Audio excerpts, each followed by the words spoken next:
pues necesito hacer unas pinches mesas, necesito hacer unas sillas, necesito hacer unas pinches barajas, necesito enseñarles a unos pendejos a aventar cartas, y un lugar donde hacerlo. Y ya tenía yo lo más moderno del mundo, ¿no? Que era el Poker Clock, ¿no? Pues eran 100, 200, 500 puntos, y los colores no eran de casino, o sea, para que no hubiera una similitud con... o sea, la de 25 no era verde. Sí. ¿Sí me entiendes? La de 1000 no era amarilla. O sea, eran de diferentes colores a propósito para que no era... Nunca se usaron.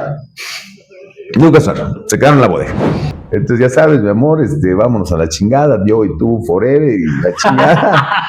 Nos vamos hasta morir y que me robo a la chamaca. Ok.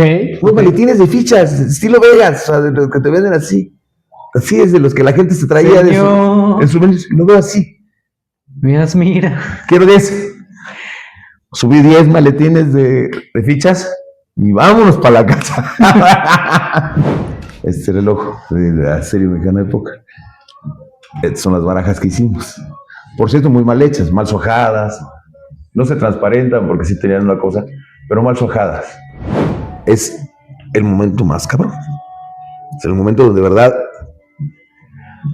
estás que explotas. Eso el jugador lo vive cuando está perdiendo. Y todos los jugadores profesionales te van a decir.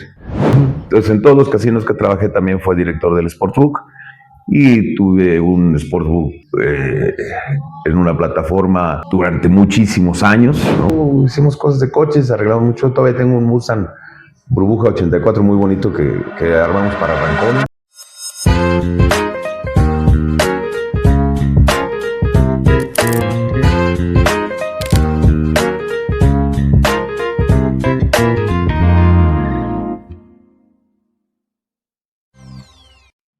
Amigos, pues bienvenidos a un nuevo episodio en la Casa del Croupier. Tenemos un invitado de honor. Él es un hombre legendario para muchos. Él hoy es un hombre casado, padre de 3 amorosos hijos. Es licenciado en Derecho, un gran empresario como director en telecomunicaciones, amante del golf, fanático del automovilismo deportivo. Él fue un gran director de múltiples cadenas de casino en el origen de esta industria. Él es un gran legendario. Sin más preámbulo, quiero darle la bienvenida a este gran hombre, al señor Mario Ricardo Ortiz Álvarez, mejor conocido como El Rayo. Amigo. Sí, bienvenido a tu casa, amigo. Muchas gracias por la entrevista. Muchas gracias a ti por darme este espacio y este tiempo, que yo sé que eres un hombre ocupado.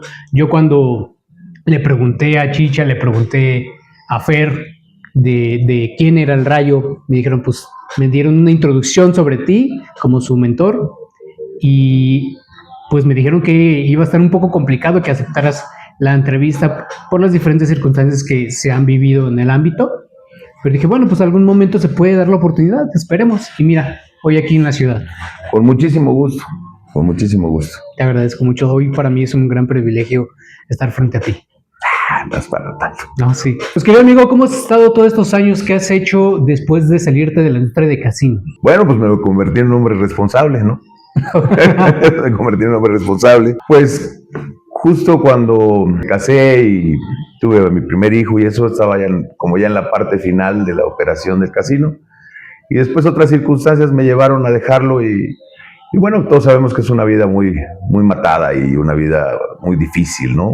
El horario, la noche, la desvelada, todo lo que está en el entorno. Y decidí por un tiempo dedicarme a la casa, a ser padre y a trabajar en otra industria. ¿Hoy en día qué te dedicas? Hoy en día me dedico a un chingo de cosas. Primero soy director de una empresa que se llama muchosmegas.com, que es una empresa de telecomunicaciones que es la continuación de una empresa que tenía mi padre. Cuando él murió, mi hermano era el director general, y después, por circunstancias de la vida, falleció y tuve yo que hacerme cargo de la empresa. Entonces, se macharon muchas cosas en el tiempo y en el espacio, ¿no? Ya sabemos que la historia es la conjunción de tiempo, personas, situaciones en el mismo espacio, ¿no? Entonces, se dieron muchas cosas juntas en las que yo entonces tomé la decisión de dejar la industria del juego y el entretenimiento. Y me habías comentado que también hoy en día ya eres un director, ¿no? De de un club de soccer. Ah, sí, soy el coach de la Furia Asturiana, que es el combinado de los mejores jugadores del club asturiano. Y es muy divertido ser director técnico. Sí, ¿qué tal esta nueva etapa? Bueno, pues es una cosa totalmente recreativa, es una cosa que disfruto mucho con mi familia y con las familias de todos los que forman parte del equipo y es muy bonito y aparte pues también le doy uso a una nueva especialización que hice en ese tema de ¿Tuviste que hacer una especialización? ¿O tú lo decidiste? Bueno, en mi vida, desde mi vida en los casinos y todo, pues yo manejaba, aunque era especialista de juego en vivo, pues manejaba todas las áreas, ¿no? Y después prácticamente en todos los casinos, pues el sportsbook va ligado al juego en vivo, ¿no? Uh-huh. Entonces en todos los casinos que trabajé también fue director del sportsbook y tuve un sportsbook en una plataforma durante muchísimos años, ¿no? Y también trabajé en muchos sportsbook online. Entonces, pues, los deportes son parte de mi vida en general y siempre han sido parte de mi vida, ¿no? Desde la práctica hasta la otra. Entonces, hoy en día, después de eso, tuve la oportunidad de ofrecer una beca en la Universidad Católica de Murcia, en España. Y hoy tengo un MBA en Sports Management que se llama Gestión y Formación Deportiva y se refiere a todo el tema de organizar eventos, todo el tema deportivo, derecho deportivo, técnicas deportivas. Es muy completo, ¿no? O sea, es desde todo. O sea, es la maestría más completa que existe en deportes y es un MBA internacional. Y tuve la oportunidad de hacerlo becado y pues bueno, pues adelante. Entonces también es una buena manera de practicar mi maestría nueva. Claro. No manches, amigo, tú siempre aprendiendo. Rayo, me gustaría que nos platiques un poco sobre tu origen, dónde naciste, dónde creciste, cómo fue tu entorno familiar. Bueno, yo nací en Mazatlán, Sinaloa, porque mi padre estaba trabajando allá, vivíamos en Guadalajara. Mi padre era doctor en cálculo estructural, estudió en la Cité en Francia, su doctorado. Mi mamá era maestra en teología. Teología, sí, y estudió en Bolonia, Italia. Y bueno, pues éramos una familia común cuando yo nací. ¿Tú eres hijo mediano? Soy el cuarto hijo de 4. Mis abuelos, uno fue médico, fue a la Revolución. De hecho, esas que se ven ahí son sus armas. Wow. De la Revolución. Que por cierto, el fusil está colado con cemento. Pues él era médico. Entonces él salvaba vidas más allá de... Mira, pásame esa cajita azul que está ahí. Sí. Él se llamaba Eliseo Ortiz, fue jefe de cirugía del Centro Médico Nacional y esta medalla dice 50 años de servicio de la salud a nombre del país. Ahí, la acabo. Es la medalla. Esta bala me la disparó mi papá. Pero no literal, ¿o sí? Bueno, a los pies. A los pies. Y mi papá hizo obra pública bastante importante en la Ciudad de México. La línea 1 y 2 del metro es su mayor orgullo, que era director de cálculo, porque como estudió en Francia, pues hablaba francés. Y cuando vinieron los franceses a construir el metro, pues él hablaba francés y entonces pues, terminó siendo el regente general de la línea 1 y 2 del metro. Es el encargado de la obra en general.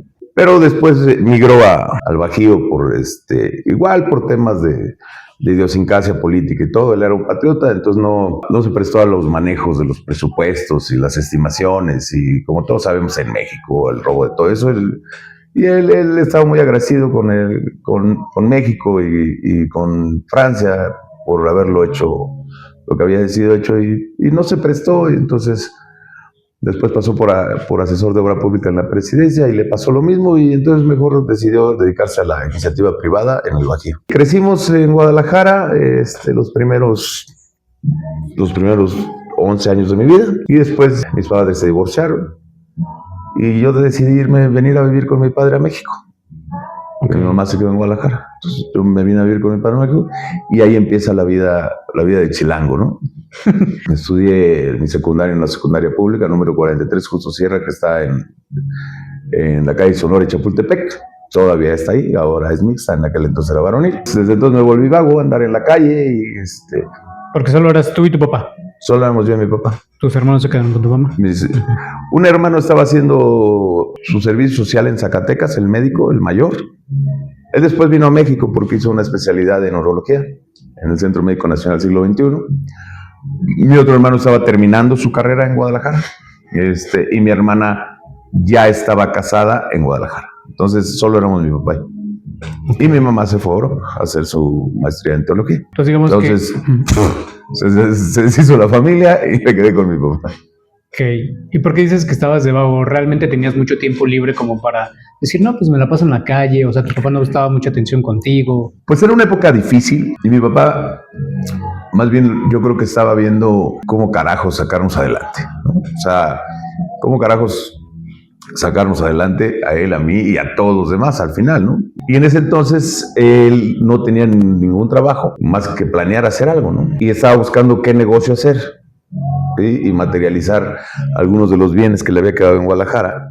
Y ahí fue donde entra el negocio de las telecomunicaciones, ¿no? Vendiendo televisión por cable. Empecé en Veracruz, empezamos en el 93, si no me recuerdo, justo cuando yo tenía 13 años, a los 11, 93, 90, por ahí empezó mi papá con el negocio, un sistema chiquitito, pero no es que no me prestara nada de atención, al contrario, él era mi papá y mi mamá porque vivía solo con él, entonces básicamente él me levantaba, me hacía desayunar.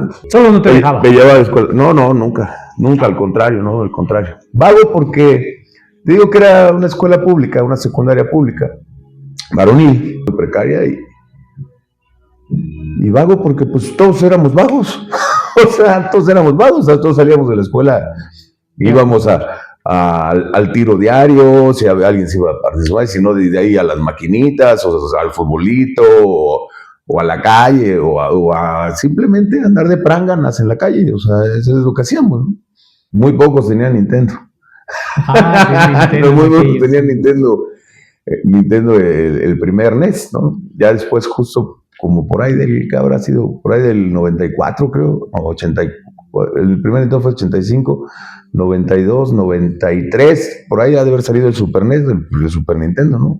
También muy pocos lo tenían, nosotros usábamos el chino. El chino. Ya desde entonces había el Super Nintendo chino.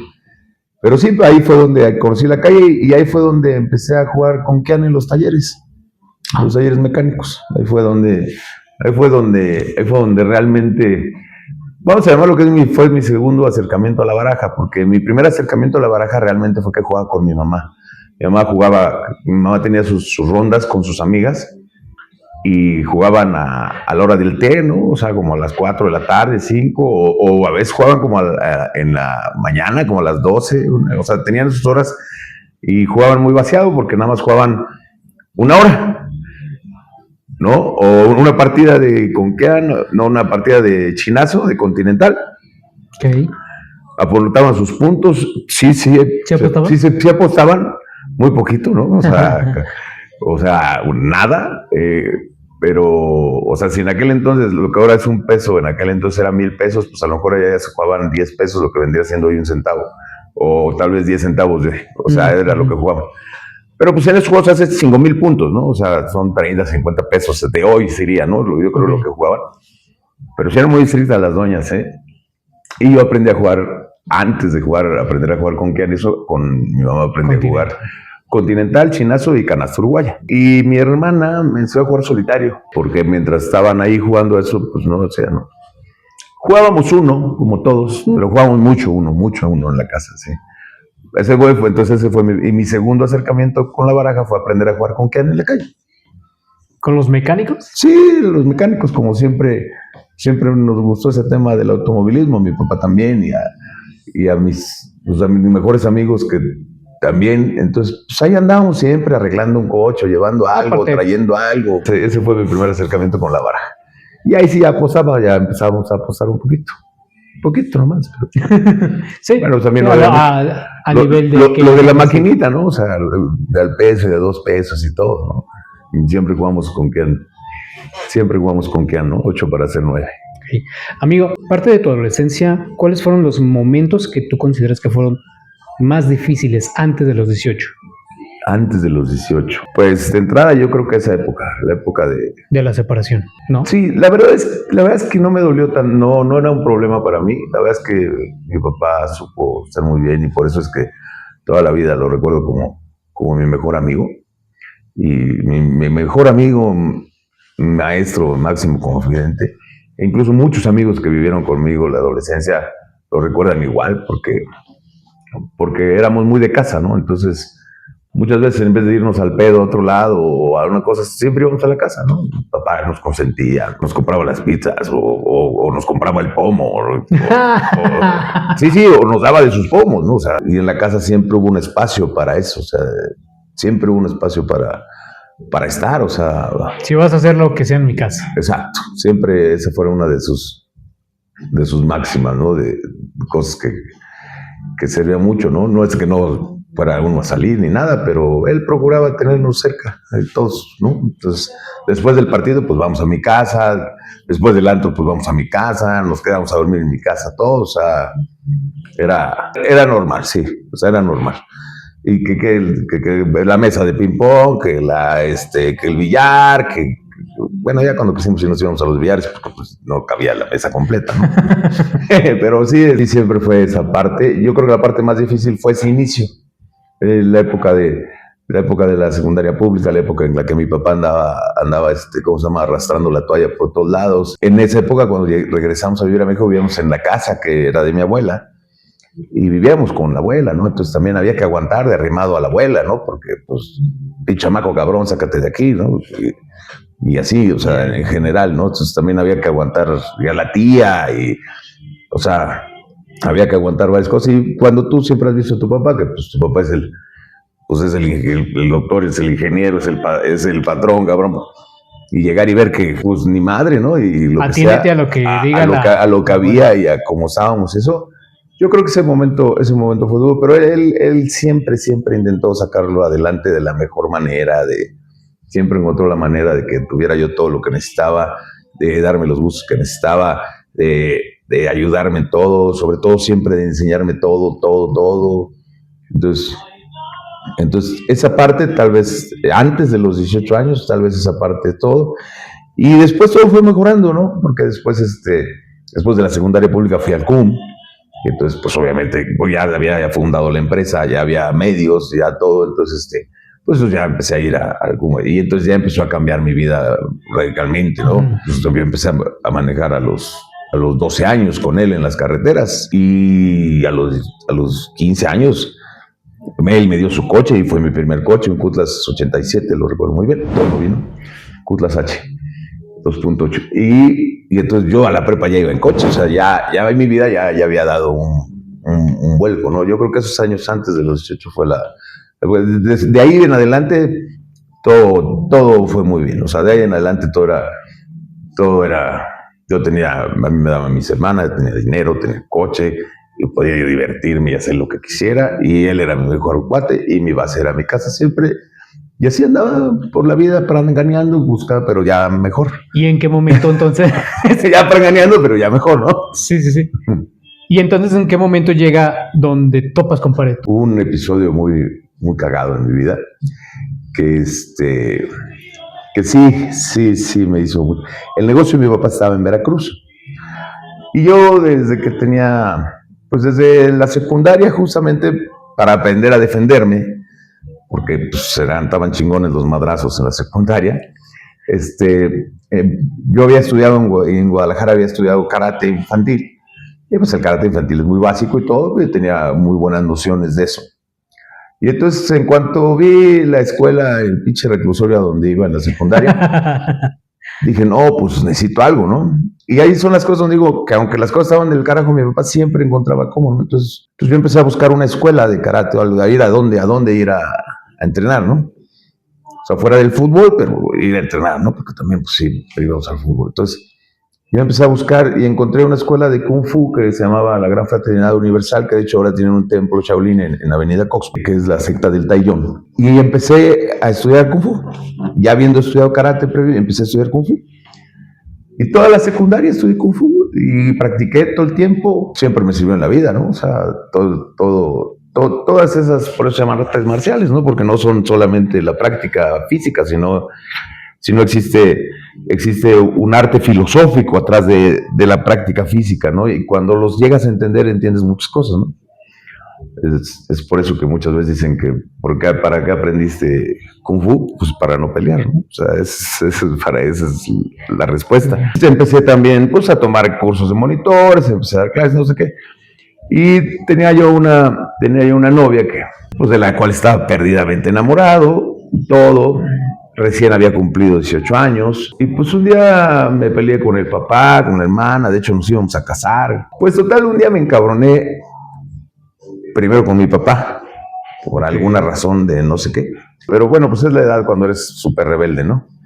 Y te crees dueño del mundo. La verdad no recuerdo la razón por la que me encabroné con mi papá. Y entonces dije, ¿saben qué? Todo el mundo se va a la chingada y yo voy a vivir de dar clases de karate, güey.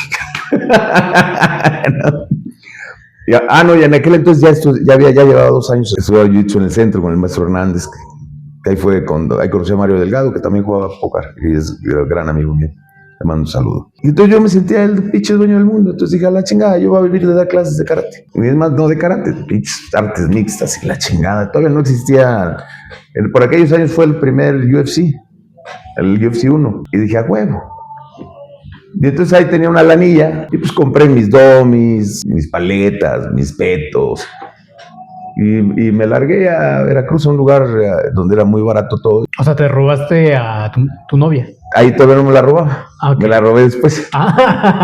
Okay, o sea, primero muy responsablemente. No mames, tú responsable. Salud. Entonces, muy responsablemente, fui primero y monté un gimnasio.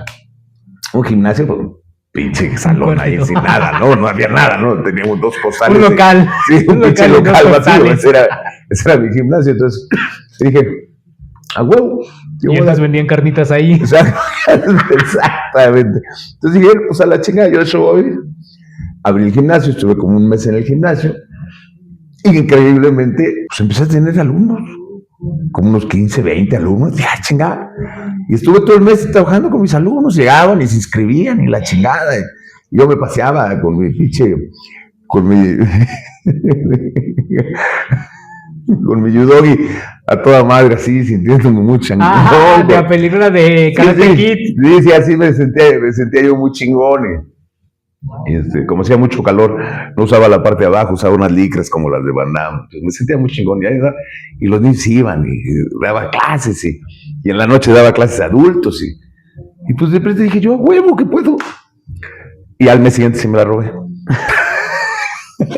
Si yo puedo, pues con ella también. A huevo, entonces ya sabes, mi amor, vámonos a la chingada, yo y tú forever, y la chingada. Nos vamos hasta morir y que me robo a la chamaca y que me la llevo al pueblo. Bueno, y como a esa edad uno vive de amor, pues todo estaba bien. Hasta cuando ya no hay qué comer, ¿no? Yo creo que ahí sí fue donde tomó, porque en esa época, al principio me ayudaba mi hermano, y luego mi papá le prohibió a mi hermano que me ayudara. ¿Al mayor o al segundo? Al de en medio, al difunto, que él era el director de la empresa. Okay, o en ese momento era el gerente, el director era mi papá, ¿no? Sí, ok. Y entonces él también se empezó a portar culero conmigo, y entonces honestamente... Pues nada, es cuando ya te ves solo en el pinche mundo y no tienes a quién hablarle. Pero si tenías ya tus estudiantes tanto en la mañana o en la tarde como en la noche, ¿cómo es que de repente ya no hay flujo? Pues porque, pues no sé, pagaban 80 varos, o sea, no alcanza, güey. Okay. O sea, ya. Era poco, sí, era muy poca lana, ¿no? Entonces ya tenía la renta del local, la renta de la casita donde vivíamos, la casa del amor, ¿no? Sí, pues no mames, no duré ni 6 meses. O sea, a los 6 meses me rendí, o sea, dije, no, esto no es posible. Y aparte yo veía que mi hermano, pues un hermano, pues ya era médico. médico especialista, ¿no? Mi hermana ya era abogada, ¿no? ¿Qué edad se llevan de diferencia? El mayor me lleva 12, mi hermana me lleva 11 y el difunto me llevaba 9. Entonces, yo soy el menor, el error. Entonces, pues yo veía que mis hermanos, pues ya tenía, o sea, aparte, pues todos profesionistas, ¿no? Mi papá doctor en cálculo estructural, mi abuelo jefe de cirugía, mi abuelo materno él tenía 3 fábricas de zapatos, ¿no? Chingada. Y bueno, la china siempre estuvo en su casa, era de Michoacán, y nadie cocinaba mejor que ella, pero que era mi abuela, la del otro lado. Pero tú veías, o sea, mi entorno, pues estaba lleno de pura gente académica y exitosa. Entonces yo dije, 18 años aquí en este pinche pueblo y tirando patadas y peleando con esto, y no tengo ni para tragar, cabrón. Y luego aquí tengo una chamaca que chingados voy a hacer, ¿no? Y pues a las primeras de cambio que la niña se enojó y que un día dijo que me dejaba y que se iba a la chingada. Que si no te pones las pilas yo me voy. Exacto, y le dije, hasta te llevo ya de la chingada. Te pago el pasaje porque no me está alcanzando para los dos. Y sí sucedió, la historia fue muy cagada porque sí vinimos a México a visitar a su familia, que pues me quería matar porque me la había robado, porque no me casé con ella, porque ya sabes, y en aquellos tiempos pues era más cabrón el pedo, ¿no? Entonces, yo ya tenía 17 años, o sea, bueno, yo tenía 18, güey, ¿cuántos años quieres que tenga, no? Y en un pinche coraje que hizo y la chingada, se bajó, se metió a su casa y le dije, si te metes a tu casa y te quedas, que se mete, te quedas. Y pélate, y derechito con mi papá. Papá, quiero volver a ser tu hijo, pido perdón por todas mis pendejadas, voy a estudiar, voy a hacer esto, el karate es una pendejada, voy a ser abogado, lo que tú quieras. Lo que tú me digas y ordenes yo voy a hacer, pero voy a estudiar. Regrésame mi coche, mi celular. Ya me di cuenta, ya me di cuenta del error. Ya me dijo, soy un idiota. Y dicho hecho, regresé con mi papá. Papá dijo, órale pues. Órale. Terminé mi prepa abierta porque hasta me faltaron unas materias por robarme a la vieja esta. Terminé mi prepa abierta. Amigo, ¿por qué deja de haber ingresos justo cuando mencionas que te empieza a ir mal ya siendo un maestro de artes marciales? Bueno, pues porque mi padre era muy mañoso, gracias a Dios. Sí, mi papá me empezó a boicotear y entonces le pagaban a los alumnos porque no fueran a mis clases. Entonces yo sí llegué a tener, no sé, 20 y tantos niños pagando y, no sé, unos 10 adultos. Y pues te digo que fue lo que me dio valor, va a decir, vente mi hija para acá. Y luego de repente pues empezaron a dejar de ir. Muchos años después, me enteré que él les daba dinero a las mamás o a los niños, o vaya, hablaba con las personas para que no fuera a mis clases. ¿Estás consciente que entonces él desde la Ciudad de México te investigó para saber dónde estabas, qué estabas haciendo? ¿O ya sabía por tu hermano? No, sabía por mi hermano, pero claramente, mi papá era una cobija muy miada, entonces él sabía perfectamente todo, ¿no? Y sabía que era la manera de apretarme, y así fue como me apretó. Y después, por cierto, muy mañosamente, ahora entiendo por qué tengo esos dotes, a veces medio de gángster, y muy mañosamente, cuando me empezó a ir del carajo, o sea, cuando no tenía para darle de comer a la chamaca, mágicamente apareció mi padre. Y así, oye, hijo, voy a ir por allá. No necesitas nada, no es la chingada. Puta. El orgullo. El orgullo, ¿no? No sé qué. Bueno, pues entonces los invito a comer, ¿no? Para verlos. Sí, porque él la trataba muy bien, ¿no? Siempre le gustó. O sea, me refiero que le caía bien y cuando vivimos la época de novios todo, ¿no? Le agradaba para Le agradaba y todo, o sea, sí. Y bueno, pues los invito a comer para verlos, ¿no? Pues ahí. Y entonces, ella, así en un momento, ¿no? Sabes, en la que voy al baño y todo, pues como que le dice, oiga, don Paulino, pues se están poniendo aquí las cosas de la chingada, ¿no? al otro día me volvió a invitar a comer, y al otro día, y luego me dijo, pues, ¿cómo vas con la escuela? Ya, él sacó porque tú Exacto. ¿Cómo vas con la academia? Pues bien, pero pues no sé, ¿qué pedo? Y me dice, oye, hijo, pero pues no chingues, pues tienes aquí a la morra esta. Ya pues contigo. Tienes una pinche responsabilidad, no chingues, la chingada, y yo más bien lo que creo es que lo que quería es jalarme otra vez al redil y obviamente darme una lección. Y entonces ahí me dijo que, oye, ¿qué te parece si vienes en las mañanas? No, pues, ¿a qué hora son tus clases? No, pues empiezo a las 4 de la tarde, la primera, ¿no? Bueno, ¿por qué no trabajas en la mañana con tu hermano? Trabaja de 9 a 3, güey. O sea, te dio la oportunidad. Ahí. Ajá. Y con eso, pues al menos le das de comer, cabrón. Como buen mafioso me hizo una oferta que no podía rechazar. Y pues dije que sí. Entonces, pues empecé a ir a trabajar en las mañanas. Y pues era el más pendejo de la empresa. O sea, era el que hacía la limpieza. Era cuando salía con los técnicos, pues yo era el chalán del técnico más pendejo. O sea, no te dio un puesto. No. El chalán del chalán. O sea, el chalán del chalán. O sea, estaba el chalán, estaba el ayudante técnico, estaba el técnico, estaba el jefe técnico, y estaba las secretarias y mi hermano. Yo era el chalán del chalán.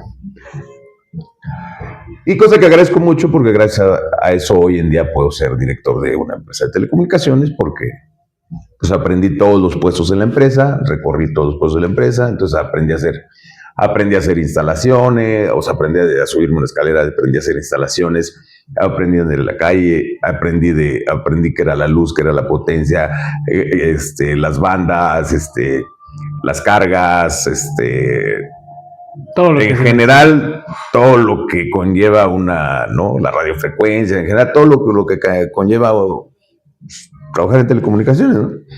Desde hacer una pinche campana, desde saber mover un cable, desde hacer todo lo que hago. Y hoy en día que nos dedicamos a la fibra óptica y a las antenas de radiofrecuencia, pues si no lo hubiera aprendido. Entonces, yo hoy en día puedo ser director de esa empresa sabiendo todo lo que se tiene que hacer en esa empresa gracias a ese momento. Y también gracias a ese momento aprendí lo que era tener hambre y ser responsable de alguien y no poderse hacer responsable de alguien. Y la importancia de eso, y entonces ahí la oportunidad fue esa, ¿no?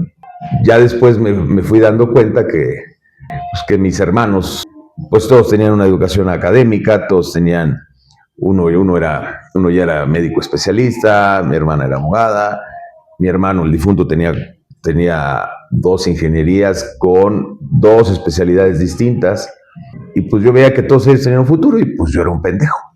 Yo era un pendejo que no sabía hacer nada, ¿no? Y tenía firmemente claro que dando clases de karate no iba a llegar a ningún lado, gracias a la astucia de mi padre para recuperarme, ¿no? Y entonces ahí sí fue cuando dije, no, pues algo voy a hacer. Y ya aproveché el momento, busqué el momento, o lo que sea, que en la primera oportunidad que tuve, pues hacerle caso a mi padre y ponerme a estudiar y ser alguien y entender que si no iba a ser un pendejo en la vida. Y empecé a ir a la universidad. Y así fue. Amigos, regresamos. Amigo, me pidieron que te definiera en una sola palabra. Sensei. Amigo Rayo, muchas gracias por todas las enseñanzas. Algún día me dijiste que iba a vivir de este oficio toda mi puta vida. Muchas gracias. Reflexionaste bastante para decir, la estoy cagando. Sí, pues es simple. Yo creo que saber reconocer. Sí, yo creo que a todo mundo de alguna u otra manera, intrínsecamente, en cualquier parte de su vida, tú te das cuenta que, no sé, güey, si tú eres corredor, güey, y te das cuenta que, pues, este güey corre, no me entiendes, si este güey corre los 100 metros cuadrados en 13 segundos, güey, yo los corro en 16, pues estoy jodido, güey. Entonces, ¿no? Y tú lo ves ese güey que está entrenando y entrenando. Y digo, 12, pues hablando pues sobre un amateur, ¿no? O sea, no del récord mundial de 10, ¿no? Lo de ya es menos de 10, ¿no? Entonces tú te das cuenta, ¿no? O sea, tú te das cuenta que si ves a las demás personas y tú eres el pendejo, ¿no? Es como en el póker cuando eres una persona muy perdedora. Por más dinero que tengas y por más que te guste irte a jugar póker, pero nadie aguanta toda una vida siendo el pendejo de la mesa. Y hay casos. No, hay muchos casos. Por eso pongo ese ejemplo.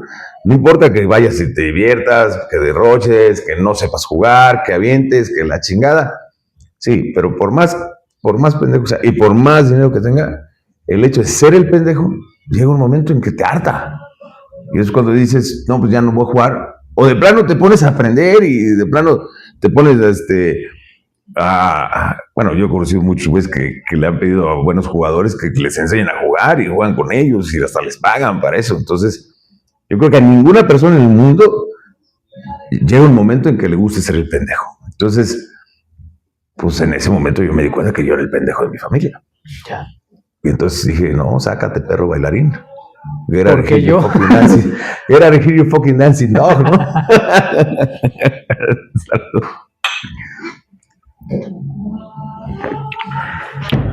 Amigo, siendo tú fanático de los automóviles, me comentaste que ganaste varios trofeos corriendo. ¿Cómo entraste al medio para ser corredor? Bueno, soy corredor y soy navegante también, que no es fácil. Navegante de rallies. De rallies. Desconozco, disculpa. Bueno, en los rallies, en automovilismo, los rallies es un equipo de 2 personas. Uno maneja y otro navega. Entonces él es el que va leyendo la libreta de la ruta. Y trae las especificaciones de todo el camino. Porque el rally por sí es una ruta no incierta y no quiere decir que no sea conocida. O claro que es conocida porque por eso está la libreta y la puedes practicar antes y ver. Pero al final no es una ruta establecida, no es un circuito y no es una ruta. O sea, no es la México-Acapulco, sino tiene, ¿verdad?, por movimientos. Y es muy difícil, lo más difícil es navegar. O sea, manejar, pues hay que saber manejar, pero navegar no es nada sencillo porque implica el uso del cronómetro, de la distancia-tiempo, de la velocidad, de la aceleración, del tiempo-espacio, saber pasar en el momento exacto, a la hora exacta, de salir y todo. Entonces, y eso implica un cálculo. Y eso es un cálculo bastante complejo. Entonces, yo soy navegante y piloto, o sea, soy las dos. Y de hecho, por ahí hay una copa que se llama Lonely Rider, que quedé en 4º lugar de uno y lo hice solo sin navegante. Yo mismo me navegué y manejé. Y no es la primera vez que lo hago, que pues es algo muy raro, pero entonces tengo las dos. Sí, tengo, si no me equivoco, son 24, 28 títulos de automovilismo. Ahí están, al rato los grabas. Ese grande es de absoluto de la Copa Bándaro. He ganado la Copa Acapulco, el Rally de Golfo del Pacífico. Y bueno, pues una serie más de eventos que en el automovilismo te metes, ¿no? Ahí andas haciendo, ¿no? Cuando era joven me gustaba mucho la pista, ¿no? Entonces, y ya después cuando regresé con mi papá, ya después teniendo los medios, ¿no? Para echar a perder algún coche o tener amigos que tuvieran coches, que fueran las carreras y todo. Mi papá también corrió de joven en su época. Su nombre era Ronnie Kaplan, su nombre artístico. Me acuerdo haber ido alguna vez a Laguna Seca con él a correr NASCAR. Bueno, a verlo, ¿no? Muy chico, me acuerdo.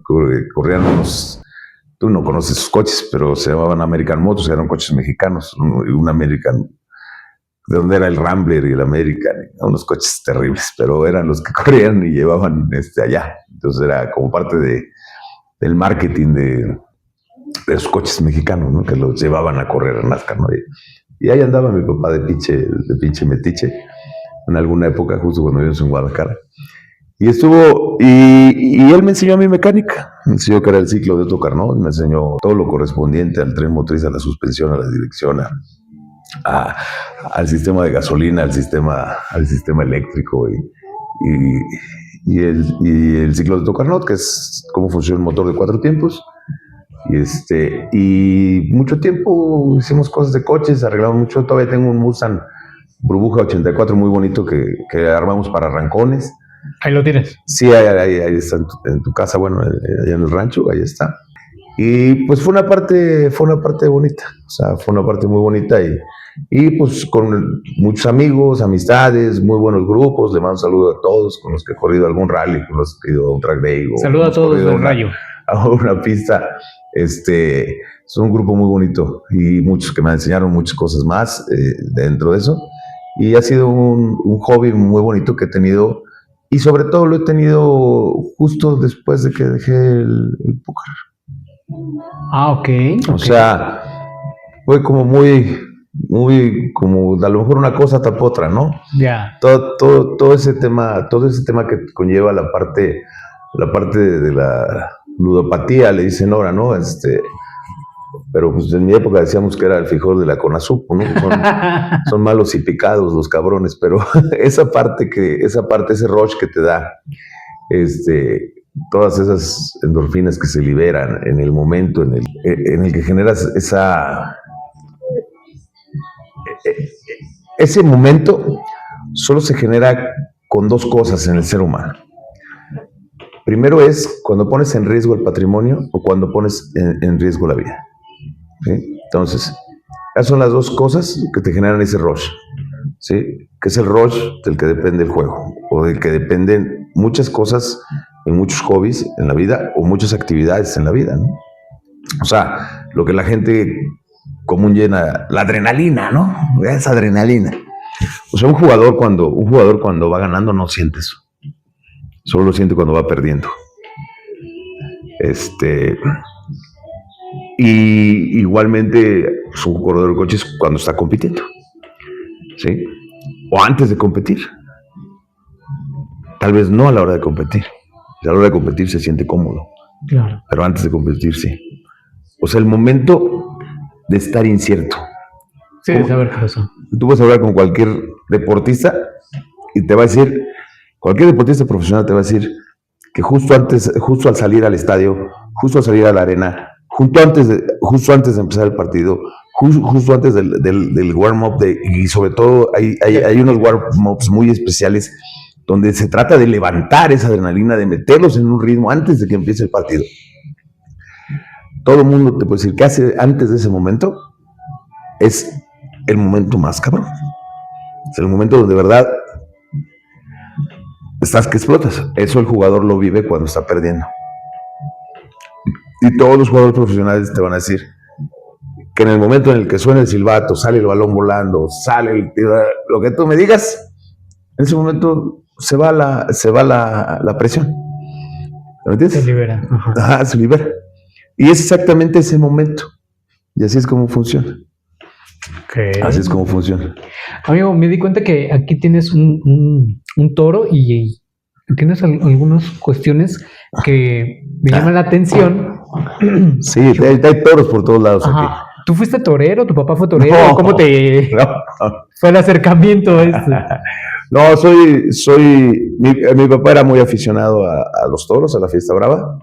Yo también soy muy aficionado y tuve una época y al final hoy desgraciadamente en la Ciudad de México están prohibidos, pero no en todas partes del mundo.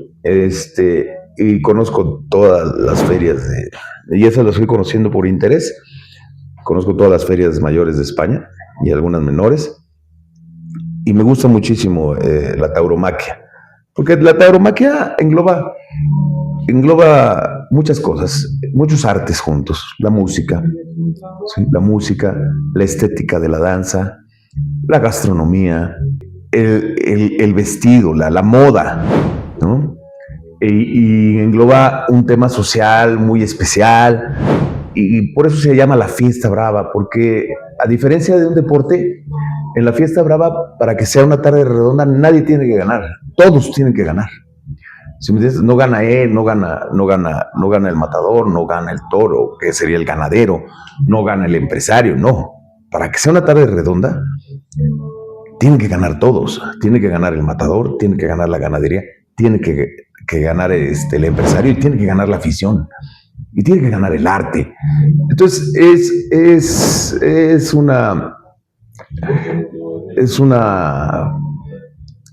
para mí es un arte. Habrá quien dirá un oficio, habrá quien dirá una industria, habrá quien dirá son asesinos, habrá quien diga lo que diga, ¿no? Para mí, todo lo que engloba el toreo es un arte. Y un día recuerdo que un chofer me preguntó, me dice, oiga jefe, ¿por qué le gusta tanto? Y me quedé pensando un muy buen rato. Y la respuesta fue la siguiente: porque todo mundo que tiene que ver algo con la tauromaquia, el aficionado, el ganadero, el campo, que es muy importante el campo, es una parte que nadie conoce, el campo bravo, que es lo más bonito. El campo, el agricultor, la agronomía, porque mantener a los toros de lidia es muy caro. Y en una ganadería, por un toro de lidia, hay 1,000 o 10,000 toros de ingesta. Entonces,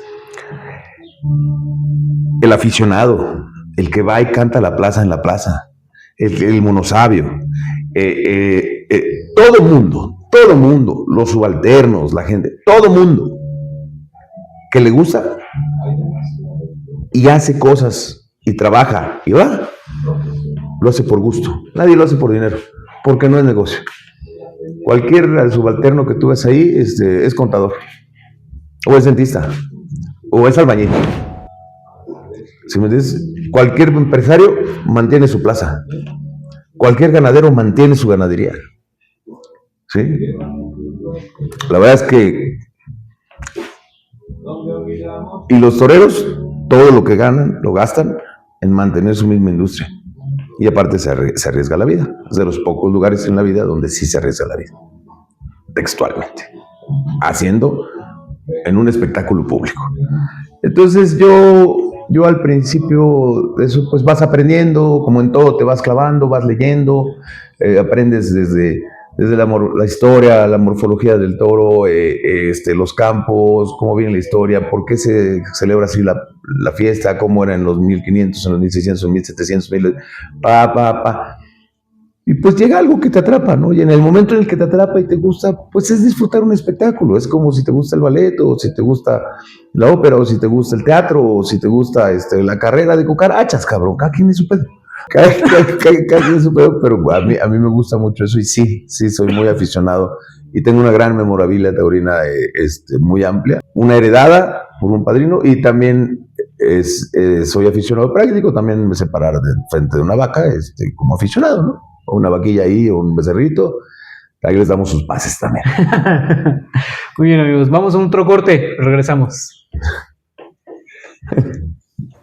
Si pudiera describir a Rayo con una palabra, sería esta: elocuente. Rayo, lo que más recuerdo de ti es simplemente una enseñanza muy profunda que me dijiste, y es simplemente que el cliente jamás se le dice que no. Y gracias a ello he podido atender a todos mis jugadores de la manera más profesional posible. También recuerdo mucho la disciplina de Rayo, era implacable. Una vez un tipo fumando en la escalera, lo recuerdo muy bien, después de la hora de comida, 1 minuto tarde, le pregunta a Rayo: ¿eres supervisor de escaleras? Y el tipo: no, pues ahora lo eres. Largo de mi academia. Me recuerdo muy bien esa anécdota. Yo recuerdo muy bien lo que me dijiste, Rayo, es de que simplemente todos nosotros no estaremos pateando un bote al aprender esto. Y así es, ninguno de nosotros estuvo pateando un bote. Gracias, Rayo. Amigo, ¿cuál es en qué momento llega el acercamiento en el golf? Porque buscando pues tu nombre en internet, me sale tu CV y demás y quién eres. Y me dice que eres también aficionado al golf. ¿En qué momento viene ese acercamiento con este deporte? Pues cuando te vuelves un viejo huevón. Al final. Al final es cuando te vuelves un viejo huevón. Que como el póker es un deporte en el que puedes fumar y chupar al mismo tiempo que jugar, güey, ¿no? O sea, es muy divertido, es muy lúdico, es un gran deporte, tal vez el deporte más difícil de todos, porque el porcentaje que depende del jugador es tal vez el menor en todos los deportes, ¿no? O sea, me refiero a, por ejemplo, en el boliche, La antemesa es el 90% del deporte, ¿no? Entonces ese 90% depende del jugador. Y el 10% es la mesa. Que hay factores muy pequeños en el boliche, como sería el aceitado de la mesa o los carriles que se hacen en el aceitado de la mesa, ¿no? Lo mismo pasa en el billar, ¿no? O sea, en el billar el golpe del billarista pues es el 90% del juego, ¿no? Entonces el 10% sería el recorrido de la bola, el efecto, el tapete, o sea, lo demás. En el golf, tú puedes pegar perfecto, pero el bote es totalmente incierto y a dónde se dirige la bola, ¿sí? Y la superficie no es una cancha de básquetbol, no es una cancha de tenis, no es una pista de boliche, no es una cancha de fútbol, no, o sea, incluso en el fútbol puede ser mucho más, tiene mucho más factor porque las medidas de la cancha son muy variables, las medidas profesionales, entonces puede haber canchas muy anchas o muy largas, entonces dependiendo del juego, pero en los demás deportes la cancha es la misma, o sea, tiene una medida oficial y es la única, ¿no? O sea, y en el golf, pues todos los campos son distintos, todos son irregulares. Y en el golf profesional, bueno, pues en ese afecta. Ahora, en el golf amateur, en medio pedo y echando desmadre, bueno, ¿qué quieres con la bocina? Pues no. Pues básicamente el golf es muy divertido. Pero fueron tus amigos quienes te dieron este acercamiento, tú mismo lo buscaste. Bueno, no, yo la primera vez que jugué golf me llevaron un amigo mío mucho mayor que yo. En mis principios en el póker, cuando hice el primer evento de póker, me llevaron a las prácticas de póker y a las prácticas de golf. Y todo era para llevarme del club Lomas de Cocoyoc y me llevaron a jugar golf y se apostaba bastante decente. Y después de la jugada de golf había una jugada de póker cara.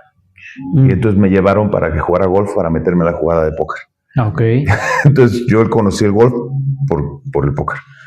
Entonces yo aprendí a jugar golf y aprendí lo que uno sabe, lo que uno puede saber, ¿no? Ni el golf nunca se termina y todos somos malísimos, la verdad. Pero, sí, la neta. Pero ese fue mi primer contacto con un bastón de golf y una práctica y un campo de golf. Fue que me enseñaron a jugar, medio jugar para que me viera medio decente. Y entonces estaba chavo, tal vez tenía unos 25 años, ¿no? Entonces, pues, sí, todavía le alcanza a agarrar, ¿no? Pero fue para meterme una jugada de póker cara. Ok. Que había después de la jugada esa. Ya que tocas el tema del póker, me gustaría que compartas con la audiencia en qué momento tú te acercas ya al póker y a la industria de casino. ¿Cómo es el acercamiento? Porque ahí me contaste que tuviste un evento que te llevó a esto. Sí, claro. Bueno, tiene que ver mucho con el automovilismo. Tuve un accidente muy grave en el autódromo del Jarocho, que ya no existe en Veracruz. Resumen, terminé en unos edificios al lado del autódromo. O sea, me llevé la barra del autódromo y terminé en el estacionamiento de unos edificios. Todo iba bien hasta que se puso de la verga. No, pues nada. No, simplemente el autódromo del Jarocho tenía muchos montículos de pasto, de tierra, o sea, era un autódromo bastante jodido.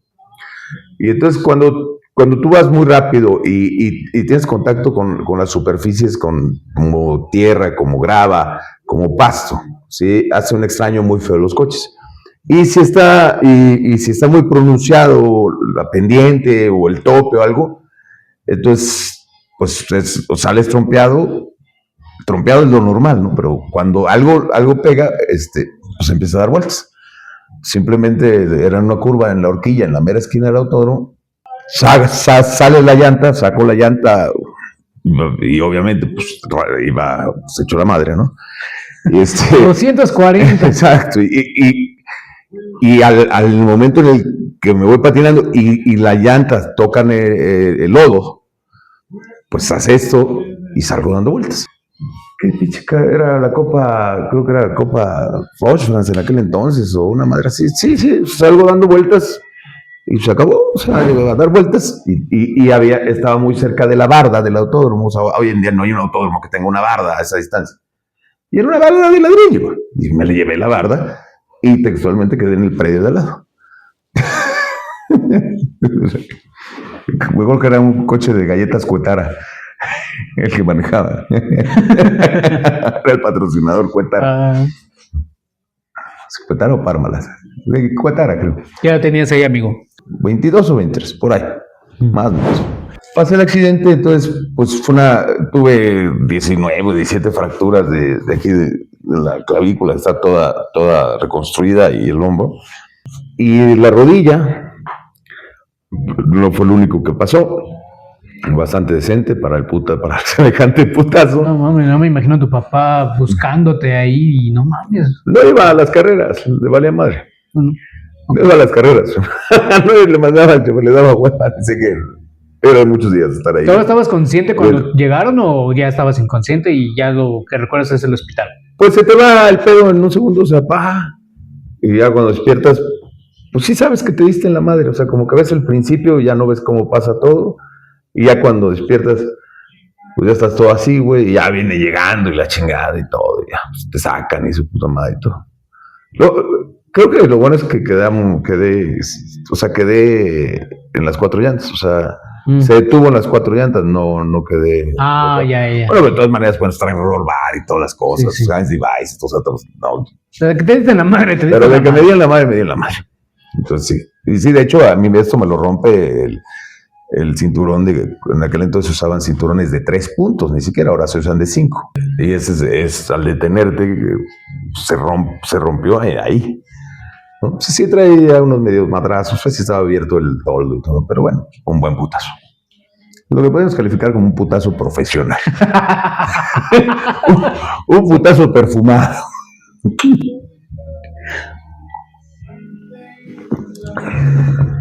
Bueno, yo ya había terminado la carrera de Derecho. Justo la acababa de terminar, o sea, justo terminándola, por eso digo 2000, y también la serie fue 2003, sí, 2003, o por ahí. Y pues estuve convaleciente mucho tiempo, o sea, estuve en cama mucho tiempo. ¿Cuántos mucho tiempo? ¿Meses o años? Meses, no años, meses, pero bueno, 6 meses, o sea, chingo. Y entonces estaba de moda Chris Moneymaker, que fue el que ganó la Serie Mundial en 2003. Y ya televisaban estaba de moda, muy de moda televisar los torneos de póker en aquel entonces completos, pasaban. Y tenía una computadora en mi cuarto, ¿no? Encontré como chingados bajar Party Poker y veía los torneos y jugaba gratuito Party Poker, ¿no? O sea, y dije, pues eso está chingón, ¿no? Y oye, lo que dicen los güeyes de la tele. No podrías utilizar por lo menos los brazos apenas. Todo así. No, nomás este sí lo puede servir. ¿Entonces nada más jugabas con este? Sí, pues hay cosas difíciles que hacer en el mundo, como aprender a usar un mouse con la izquierda. O limpiarte el trasero con la izquierda. Tampoco es fácil.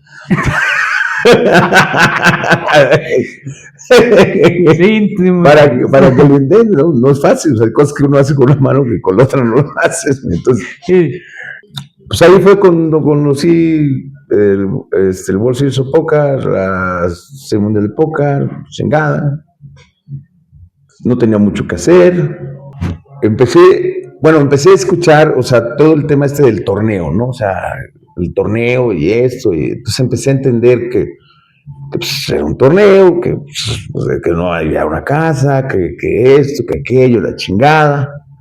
Que era lo que conocías previamente ya, ¿no? Pues previamente yo conocía, pues sí, pero, o sea, ¿cómo decir? No como el tema de las implicaciones legales, ¿no? O sea, nunca había oído a algún profesional o a alguien explicar las cosas, ¿no? O sea, es como ir a un valedor que te dice, no mames, el béisbol es el deporte más aburrido del mundo, y oír a un amigo que te dice, no mames, es el mejor deporte del mundo, es el rey de los deportes, porque esto, por esto, porque lo entiende, ¿no? O sea, entonces no es lo mismo jugar con Kean en un taller que escuchar a alguien que te explique pues, un torneo de póker, ¿no? Y entonces, en ese momento fue cuando dije, cabrón, ¿no? Y pues siendo el abogado que México esperaba, que nunca llegó, pues se me empezaron a ocurrir una bola de mamadas y me puse a estudiar la ley de juegos y sorteos.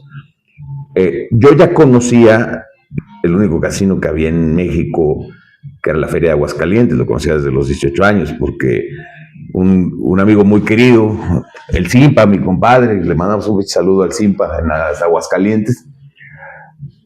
Yo ya sabía muy bien lo que era un casino, ¿no? En México, o sea, me refiero, ¿no? Claro que en otros, que crucé, o sea, en otros lugares, sabes, ¿no? O sea, pero, o sea, en películas, si quieres, pero yo tenía como una idea muy clara, ¿no? Y me gustaba, y siempre me gustó la pesa, la rayuela, ¿qué quieres? O sea, todo. Soy bueno para lo malo, güey, ¿no? O sea, también jugué torneos de billar. Le mando un saludo al Ratón, que lo vi jugar un campeonato mundial de pool en Las Vegas. Por cierto, hace como un año o dos lo encontré ahí. Y es un orgullo que haya alguien jugando campeonatos mundiales y perdió en la semifinal, creo. Saludo al Ratón. Saludo, Ratón. Pues ya me dio una pinche idea. Y pues obviamente dije, soy EPA. Fue a Las Vegas, ¿no? ¿Qué? Fue a Las Vegas, ¿no? Échame la mano. Estoy todo jodido, que no me... Ni modo que me digas que no. Exacto. Y pues me largué a Las Vegas un tiempo, ahí anduve como... Yo ya te había recuperado y habías entendido el pedo, ¿no? No, andaba puteado, o sea, con bastón y eso, no, andaba con bastón y con los tornillos y la chingada y cabestrillos y o sea, todo ese tiempo así me fui a la chingada con mi bastoncito y la chingada. Y a toda madre. Y ahí anduve yo pendejeando y me puse a estudiar y me puse a leer y me puse a saber de los jugadores y quién era Doyle Bronson y quién era Howard Lederer y quién era TJ Cloutier y quién era Barry Rinstein y quién era pues un pinche mil nombres, ¿no? Sí. Ay, a huevo, y pues me puse a leer el Super System y la chingada y me puse a aprender y jugaba todo el tiempo y hacía mis mamadas ahí y total, pues un día hice un pinche compendio, hice un trabajo como hacer un trabajo de la escuela textual, de los que había hecho pues un chingo los 4 años. No, la verdad es que no hacía tareas. Un amigo a Jimena, un saludo a Jimena que me hacía mis tareas. Me puse a hacer un trabajo bien hecho acerca pues de por qué sí podríamos jugar un torneo de póker y no estábamos apostando, ¿no? Básicamente ese era que era un concurso de habilidades, que era una carrera de personas, usando números, figuras y colores. Lo que viste allá lo quería replicar aquí en México. Sí, y permitidos textualmente están permitidos el juego del dominó, ajedrez y otros juegos así, y similares, ¿no? Y también parte del razonamiento es que pues, el ajedrez, o sea, la baraja pues, es muy similar al cuerpo del ajedrez, ¿no? O sea, pues, hay todo, ¿no? Hay el rey, hay la reina, ¿no? ¿Sí me entiendes? Están los alfiles, que son ¿cómo se llama? Son los dieces, ¿no? Y los caballos serán los jotos o viceversa.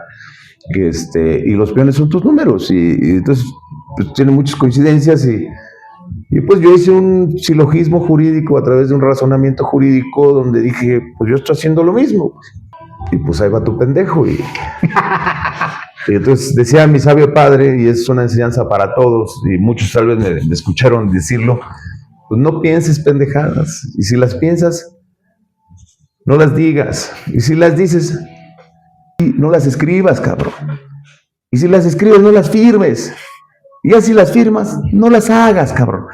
Entonces hay muchas etapas en donde arrepentirse de decir una pendejada o de hacer una pendejada. O sea, tienes muchas etapas donde tú te las saltaste. Tú dijiste, chingas su madre. No, fui haciendo todas. La pensé, la dije, la escribí. La firmé.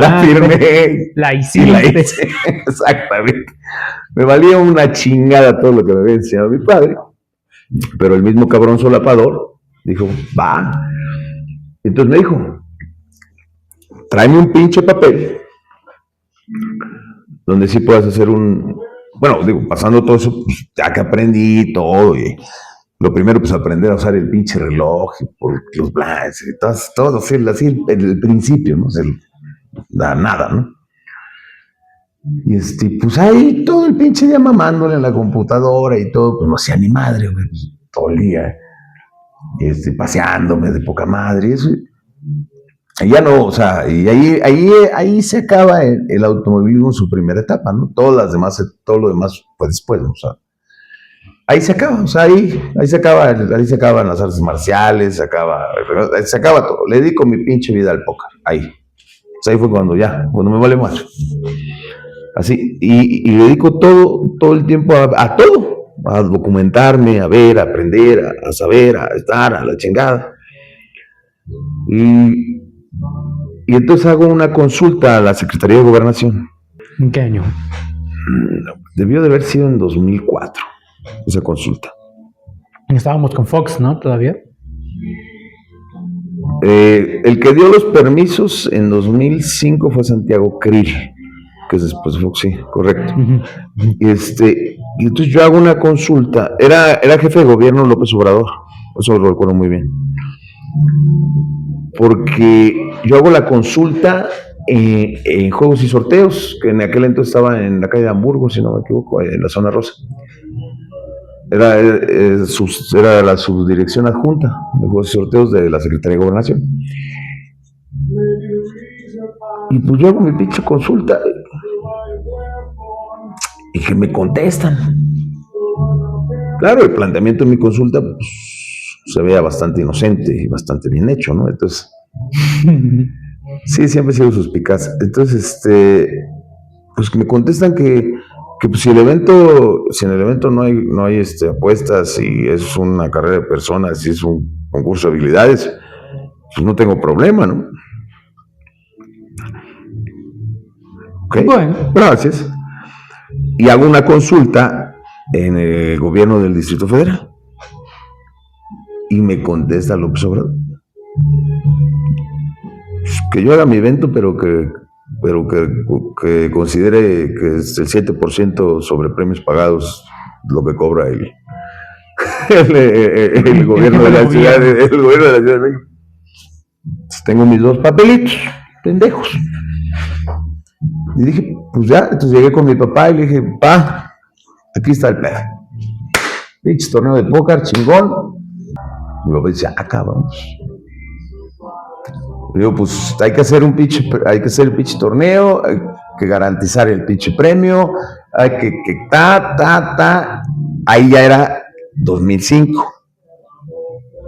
Entonces, pues a huevo, pues ¿cuánta lana necesitas? No, pues necesito el garantizado, ¿no? Me acuerdo que la entrada costaba 2,500 pesos. Y la garantía eran 150,000 pesos. Ok. Y era, pues en realidad no me acuerdo si iba a ser solo un evento. Creo que sí será un solo evento. Iba a ser solo un solo evento. O sea, en un solo día el ganador. O sea, un solo día, o en 2 días, un solo evento, ganador. Uh-huh. Y ya de ahí para adelante, pues vemos qué pedo, ¿no? O sea, ahorita vemos qué pedo. Vamos a hacer unos tragos coquetos, tranquilízate, y ahorita vemos qué pedo. Esa también Mario se la sabe. Entonces, pues, ¿qué necesitas? Pues necesito hacer unas pinches mesas. Necesito hacer una silla, necesito hacer unas pinches barajas, necesito enseñarles a unos pendejos a aventar cartas, y un lugar donde hacerlo. Y ya tenía yo lo más moderno del mundo, ¿no? Que era el Poker Clock, ¿no? ¿El Poker qué? El Poker Clock. Ya, el reloj. Sí. Sí. Era una cosa inusitada, güey. La sacabas y todo el mundo decía, es que chingón está ese pedo, ¿no? O sea, ¡qué modernidad! ¡Qué tecnología! Exacto. Era parte de ese show. Y ahí empezó otra ahí empezó esa etapa donde pues mi papá dijo sí, pues entonces abrimos una cuenta, me acuerdo que era en Banamex, cuenta tal, hicimos una página web que, pues, güey, de aquel entonces tampoco era en Chilamesta, ¿no? Hicimos una página web chingona donde hicimos pósters, hicimos postales, hicimos reglamentos. El marketing y la propaganda, Sí. básicamente. Me acuerdo que que allá donde vivíamos, donde vivía con mi abuela y todo, le vendieron un local a Super K y conocimos al dueño. Y habló mi papá con él y en todos los Super Ks, que entonces eran como varias marquitas, ¿no? Pero eran un chingo, ¿no? O sea, nos dejaron pegar los postes de Serie Mexicana de Póker, que este era el logo. Este era el logo de la Serie Mexicana de Póker. Estas son las barajas que hicimos. Por cierto, muy mal hechas, mal sojadas. No se transparentan porque sí tenían una cosa, pero mal sojadas. Con esta cualquier persona que se fije podría ganar. Ahora en día. Pero sí tenían su charm, ¿no? Las fichas eran una desgracia, güey. Eran fichas de inyección de tinta. Una desgracia, pesaban 5 gramos, era como jugar peor que jugar turista. Eran fichas de juguete, güey, de juguete de plástico inyectado, o sea, eran una basura. Obvio, aquí nadie te hacía una ficha, güey, no había fichas, güey. O sea, no había cómo. Las mesas eran tablones, entonces le pusimos paño de billar. Y entonces el cincho que lleva alrededor del tablón, o sea, el que hacía los tablones, le llevé la tela, lo puso y ya puso el cincho para que se hiciera. Okay. Y después a mano, así en taller, hermano, que no sé, los hizo el chalán del carpintero que medio con los papás, así. Compramos ¿cómo se llama? De alta densidad, esponja de alta densidad de aglomerado, del que vienen así un chingo de pedacillos, pero esponja de alta densidad. Sí. Compramos las hojas, se cortaron así, compramos el rollo de vinil, y entonces sobre los tablones que tenían la madre esa, pusimos la chingadera esa, y se engrapó, se dio la vuelta, se engrapó por abajo, y entonces hicimos el descansabrazos de las mesas. Las mesas eran cuadradas, o sea, tenían las orillas así redondas, pero eran casi cuadradas. Okay. Casi cuadradas. Eran una cosa terrible. Pero eran las únicas mesas. Las primeras mesas. Aquí. Las primeras mesas que hubo en México. Las renté, quién sabe cuánto tiempo. Okay. Hasta que alguien hizo una pinche mesa decente aquí en México. Saludos a Roberto Chavarría. Saludos a Roberto, gran amigo. Que fue el primero que hizo muebles de casino en México. Bueno, esas mesas las rentaba. Cuando otros empezaron a hacer torneos, las seguí rentando durante años. No, pero ya sacaste el negocio de las mesas. Durante años. Un día, en Celaya, andaba yo de fiesta y fui al Costco de Celaya. Y en el Costco había unos maletines de fichas. Ok. Unos maletines de fichas, estilo Vegas, o sea, de los que te venden así. Así es, de los que la gente se traía en su menú. Lo veo así. Mira. Quiero 10. Subí 10 maletines de fichas y vámonos para la casa. En realidad, las fichas que hice de la Serie Mexicana de Póker nunca se usaron. Las de inyectadas, ajá, nunca usaron. Sí, porque dijiste, no, chingadera. De hecho, no sé si las tengo en la bodega allá en el rancho o están tiradas, pero era así una caja así de fichas y no pesaba nada. O sea, era una basura. Y aparte decían puntos, ¿no? Y las denominaciones estaban muy pendejas porque había que evitar el 5, o sea, había que evitar el 5, el 25, el 100, el 500, o sea, las que usamos, las estándar de casino. Entonces eran 100, 200, 500 puntos, y los colores no eran de casino, o sea, para que no hubiera una similitud con, o sea, la de 25 no era verde, Sí. ¿sí me entiendes? La de 1000 no era amarilla, o sea, eran de diferentes colores a propósito para que no era. Nunca se usaron, se quedaron en la bodega, porque en compresas del Costco. Amigos, vamos en un corte y ahorita regresamos. Salimos del estadio mi amiga y yo y recordamos un lugar que nos recomendaron mucho. Caminamos unos 10 minutos.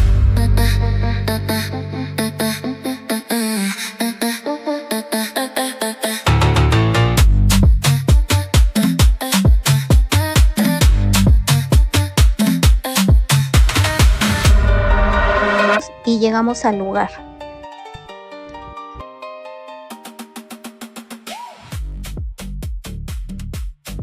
Solo es cuestión de escanear el QR y ahí vienen muchas opciones que te dan.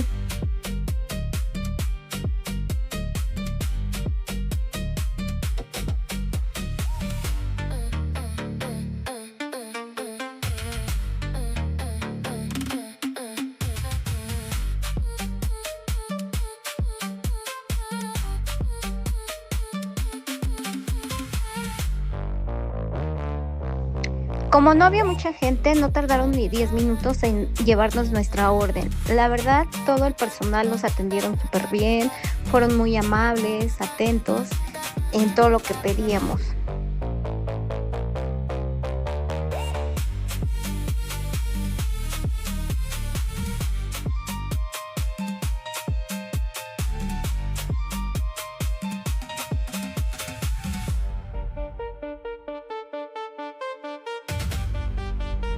Y obvio, no podía faltar la selfie del mejor lugar para comer tacos. Yo pedí unos tacos de ribeye que vienen acompañados con nopales. Las salsas están súper deliciosas. Y pues para rematar nos cayó como anillo al dedo una cerveza súper fría.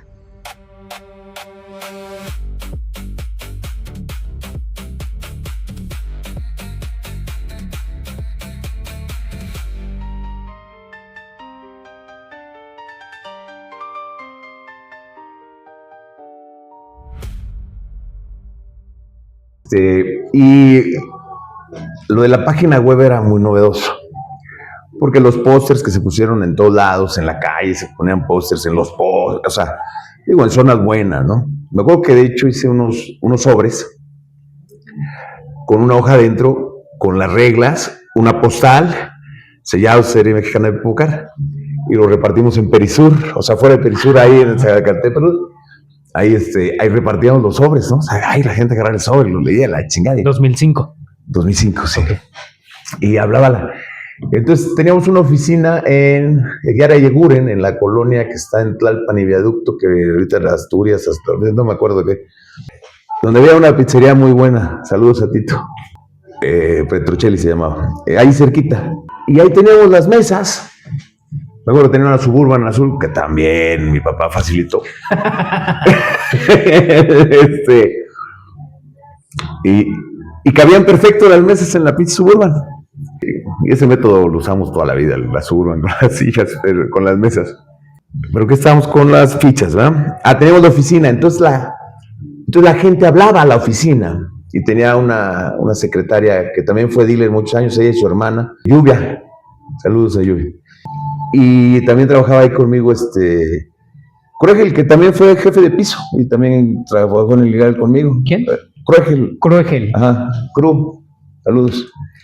Él es abogado y estudió conmigo la carrera y pues era mi mano derecha en el tema administrativo y en el tema de la atención a todo ese pedo, ¿no? Y empecé de manera muy precaria, vamos a llamarlo, no precaria, o sea, no porque no teníamos mesas, teníamos fichas, teníamos barajas, ¿no? Por cierto, en paz descanse, muchos conocieron a un hermano menor de él que jugaba en muchos casinos que ya también falleció, que se llama Scorlis, pero el hermano mayor era el que me hizo la baraja, que era un litográfico muy bueno, y me acuerdo que él dijo que ha ido a Cincinnati, Ohio, de donde es la baraja Bicycle, donde está la fábrica. En Cincinnati, Ohio. Para aprender a a elaborar las pinches barajas, ¿no? Para que tuvieran el antiderrapante y el que no sea transparente, la película central que llevan, ¿no? Y para que tengan para que funcionen, ¿no? Como deben de funcionar. Lástima que rependejo pasó a Harry, pero él fue uno de mis grandes maestros. Yo creo que en esta historia yo debería de tener 1, 2, 3,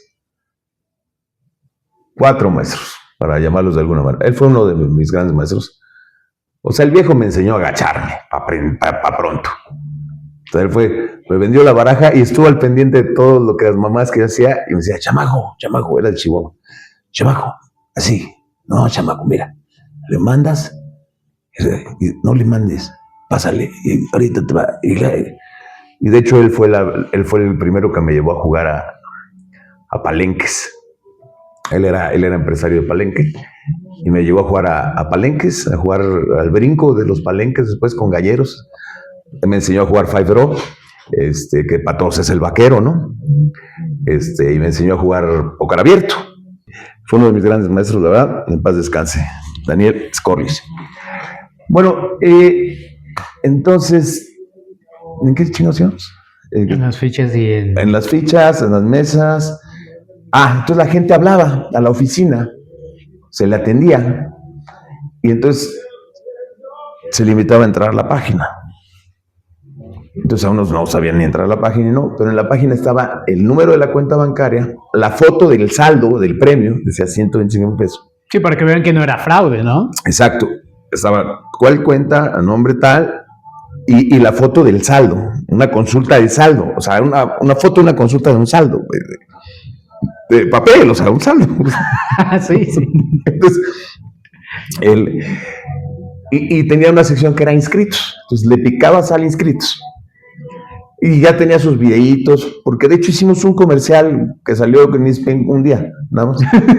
Al día siguiente lo vetaron porque era canibalismo.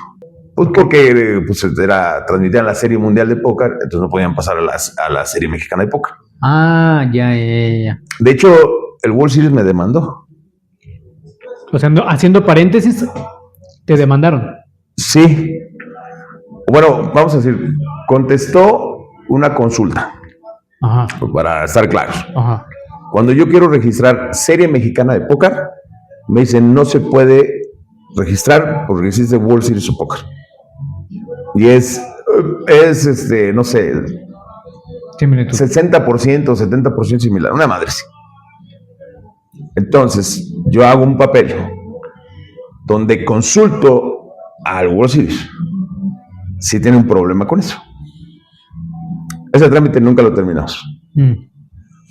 No, sí lo terminamos. Y el World Series contestó, me importa una chica. O sea, sí lo terminamos. Porque sí está la marca, tenían el trademark. Sí, ahí está la R. Sí, o sea, sí logramos registrar la marca. Pero no fue un trámite normal. Porque no me lo quisieron registrar porque existía el World Series. Entonces yo metí una consulta y notifiqué a World Series. O sea, fui a las oficinas de Harrah's Entertainment en Las Vegas a entregar un pinche papel para decir, oye, vengo a entregar un pinche papel. Y entonces, pues ellos contestaron, me importa una chica, ¿no? Me dejaron de mí, ¿está bien? Ok. Exacto, hoy en día me pusieron así una manita. Y entonces ya con mi manita, regresé a juegos y sorteos y dije, aquí está, no tienen pedo ellos. Y entonces me registraron la marca. Okay. Entonces ahí empieza entonces la gente hablaba a la oficina y decía, oye, pues ¿cómo va a estar el pedo? Todo el día de explicar reglas y así. No, pero si va un güey con mucho billete y compra más, no, pues hoy en día todo el mundo sabe que era sin reentry, ¿no? O sea, que... ¿no? Una bala y ya. Una bala y ya, así era. Entonces explicabas a la gente y todo, y había una regla que sí... Pues había gente que no sabía nada, güey. Había muchísima gente que nunca había jugado un torneo. Y gente que hoy en día sigo viendo. Hace poco fui a un torneo medio caserón, o sea, privadón, y vi a mucha gente que desde entonces conozco, o sea, y a toda la gente que he conocido de todo el medio y de todo el mundo que siguen estando ahí. Había mucha gente que nunca, ni siquiera había jugado un torneo o no sabía ni siquiera jugar Texas Hold'em, jugaban vaquero, o sea, ¿no? O abierto. O sea, lo que es, vamos a jugar abierto y cerrado, la clásica mesa, vamos a jugar abierto y cerrado. Y íbamos a hacer, si se inscribían 5 personas al torneo, íbamos a la casa, en la Beach Suburban, con el líder rependejo también para que aprendiera, ¿no? Con su chalequito como esta madre, me acuerdo muy bien, su chalequito que tenía una solapa verde, una roja y la corbata blanca. Representando a México. Así tal cual está esa madre, así, tal cual es el logo, así era el uniforme de los dealers. Okay. Y llegamos y, bye, ¿no? Y entonces ponían la laptop el pinche reloj y te digo que todo el mundo decía, qué pedo. Y entonces les corríamos un citango, o sea, entonces, y así fui conociendo a mis clientes, o sea, y así fui conociendo a los clientes. Que así fuiste explicándoles, así va a estar el pedo. Sí, es lo mismo, o sea, es lo mismo. Es lo mismo. Ya para entonces tenía como 4 dealers y que ya medio rependejo, pero ¿dealers o reparte cartas? Reparte cartas, sí. Pero que ya sabían. No, había uno que se apellidaba Migón y había otro güey que le decíamos al Jarocho, que eran bastante decentes para lo de aquel entonces. O sea, para sus inicios. Sí. Y bueno, pues todo iba bien, tan popa. Entonces, pero lo más importante era el morbo de la página, que te metías inscritos y una vez que pagabas ya veías ahí tu nombre. Y entonces estaba la lista de nombres. Y recuerdo, espero que esté bien, y me acuerdo que el número 1 de esa lista, todo el mundo que jugó póker ilegal lo conoce, a don Tomás Strauss-Feijer, fue mi primer cliente. Y mi segundo cliente, que todo el mundo lo conoce, al viejo Nacho Fadel. ¿Nacho qué? Nacho Fadel. Fadel. FADL, que fue mi socio muchísimos años en el gremio también. Y un saludo al viejito. También por ahí Alejandro Medina fue también de mis primeros clientes. Gordo, saludos. Sí, o sea, ahí fui conociendo a todo el mundo que empezó a jugar Texas Hold'em y torneos en aquel entonces. Eso es antes de los garos, antes de que hubiera cash, antes de que hubiera mesas de cash, con cañota, ¿no? Eso fue la segunda etapa. La primera etapa, pues fueron todos los torneos, porque pues la gente compraba la historia esa de que pues no estamos apostando. ¿De qué me estás hablando? Yo aquí estoy viendo mis habilidades. Exacto.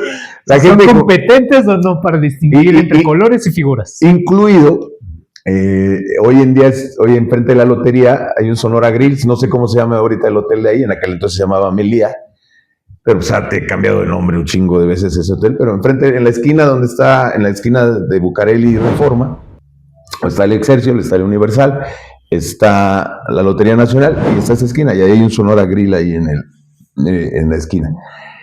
Ahí donde es ese Sonora Grill, ahí iba a ser el torneo. Ese era el salón del hotel donde iba a ser el torneo. Entonces sí batallé para encontrar una sede para hacer el torneo, pero pues ellos cayeron redonditos, ¿no? Sí, llegó el güey del jurídico y dice, pues a huevos, no hay pedo, sí que no sé qué, pues te rento lugar. Sí, a huevo, vas a pagar, pues te espero, pues órale, paga.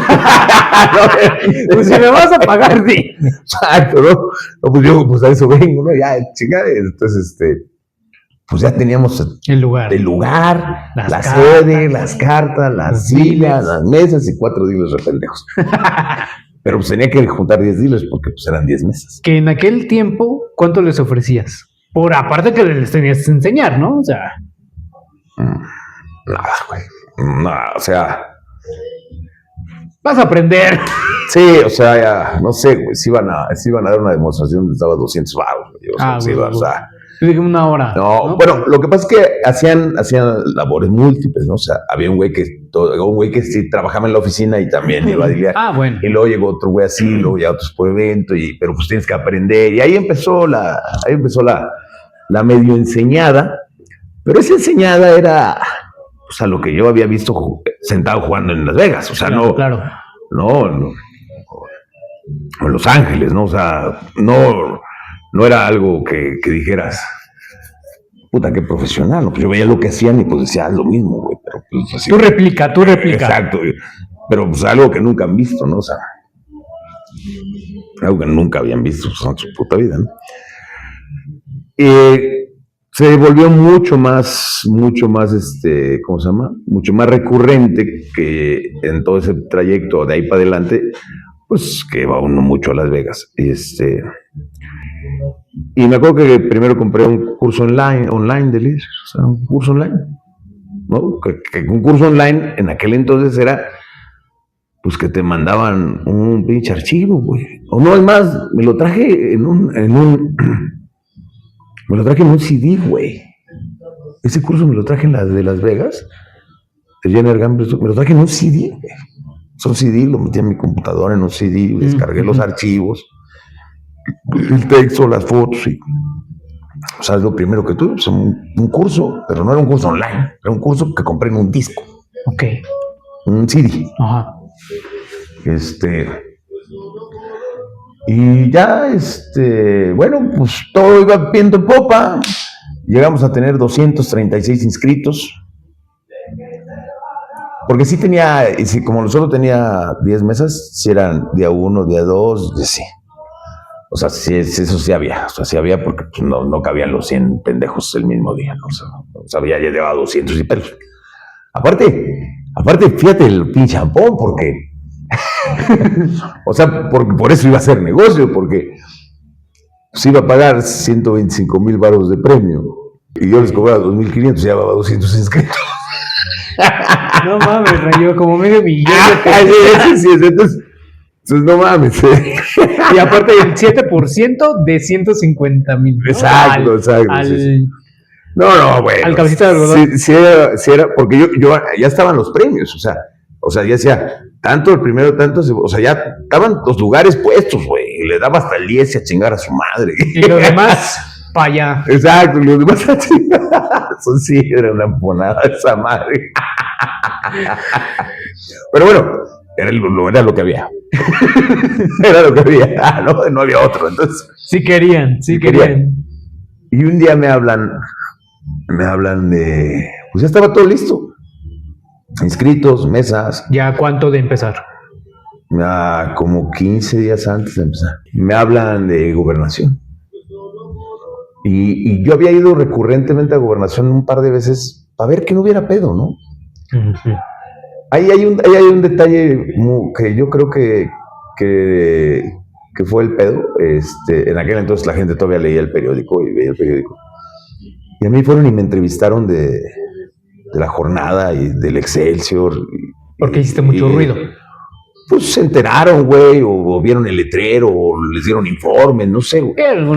Un reportero dijo, oye, este tema es interesante, vamos a investigar. Y a mí fueron a la oficina esa, ahí te digo, en el Guerrero Google, o fueron tres periódicos distintos, fueron a entrevistar.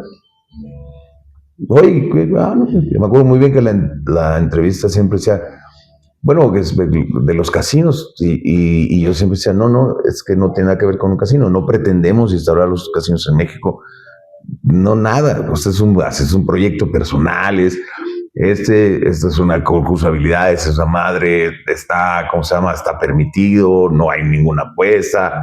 Pues yo siempre guardé esa línea, ¿no? Pues toda la vida, pero pues justo fue después de esas entrevistas que yo di cuando me llamaron y yo hablaba directo con el director del jurídico de gobernación, o sea, directo, o sea, me hablaba para mi oficina o yo le hablaba a la de él, ¿no? Hasta me preguntaba, ¿cómo vas, güey? Pues a toda madre, o sea, sí, en serio. Vamos por una chela. Es real, neta, sí me decía, o sea, ¿cómo vas, güey? A toda madre, no, pinche chamaco, porque me acuerdo que él le llamó mucho la atención. La primera vez que me llamó fue para decirme, ¿y esto quién te lo hizo? Que no lo hice yo. No mames. Sí, pues soy abogada, ¿sabes? Empieza a platicarle. Oye, pues está chingón, güey, así. Tan chingón estuvo que es el que usaron todos para poner el juego en vivo. Menos tu pendejo. Ahí vamos. Menos tu pendejo. Eso vamos. Bueno, entonces, pues me hablan y me dices, oye, güey, ¿sabes que no te voy a dejar hacer tu torneo? Digo, no, espérate, no mames. No te voy a dejar. Pero no mames. No, güey, no se puede, güey. No mames.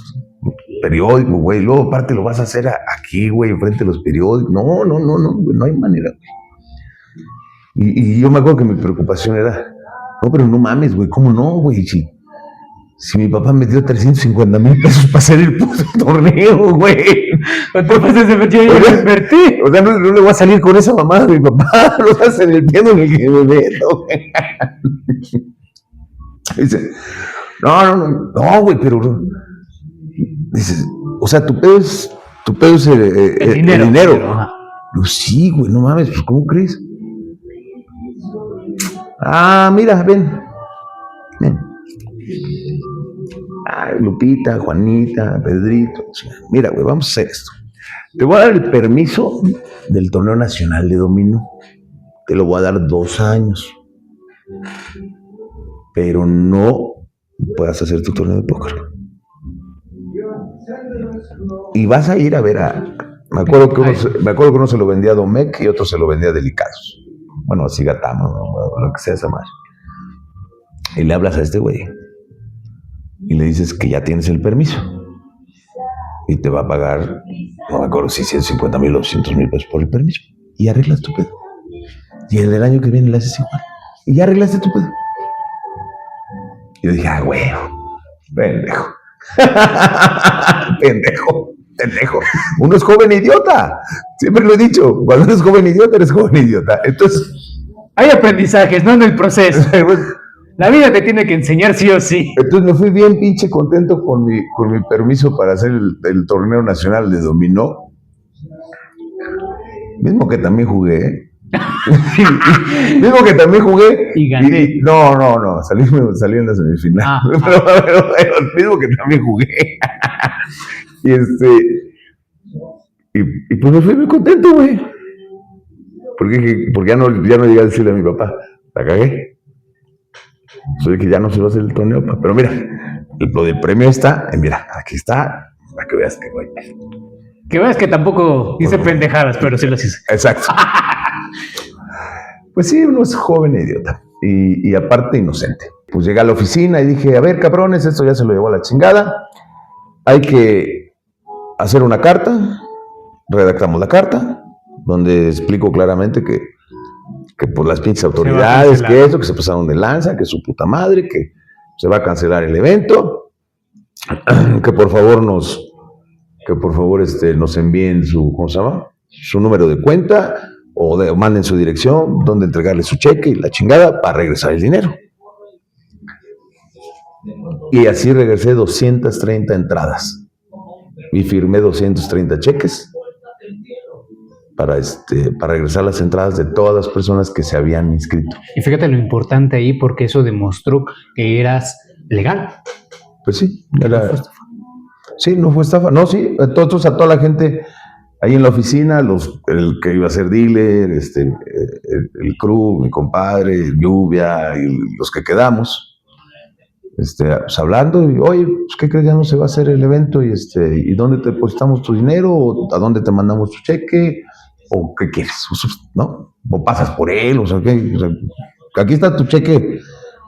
Así, porque me acuerdo que, pues, Lluvia, que tenía bonita letra, obviamente se puso a llenar los cheques, a hacer todos los pinches cheques, y yo a firmarlos, y pues todo estaba en cheques. Entonces ahora pues vas a depositar el cheque de este lado, o lo mandamos, o lo que sea necesario. Y entonces, los clientes, en aquel entonces, hoy amigos todos, pues le decían a quien hablaba con ellos, ¿no?